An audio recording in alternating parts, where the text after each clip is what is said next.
हर साल में इतना ज्यादा कभी नहीं हुआ। हमने बहुत दफे प्राइम मिनिस्टर को लेटर लिखा, कोई विचार नहीं मिला। बहुत दफे लिखा, हमारा मिनिस्टर टीम गया, और क्या कर सकती, नहीं किया कुछ।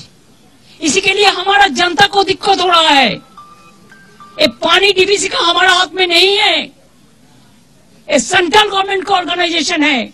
अब देखो ना, फराक्का में जब हम वाटर दिया था, तब ये सेंट्रल गवर्नमेंट का वादा था कि 700 करोड़ रुपया बंगाल के देंगे ओगिरोशान का काम करने के लिए। नहीं दिया एक पैसा। इसका बाद उसका अंडर में 120 किलोमीटर था, अभी उसको कमती करके 20 किलोमीटर में चलाया। They are not taking care for Malda people also. 7 दिन धरना चल रहा था उधर में।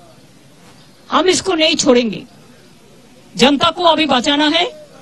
আমি শুধু সবাইকে বলবো, বাড়ির মায়া না করে জীবন বাঁচান। বাড়িতে ফিরে যেতে পারবেন জীবনটা থাকলে, বাড়ি গুছিয়ে নিতে পারবেন। মাঠ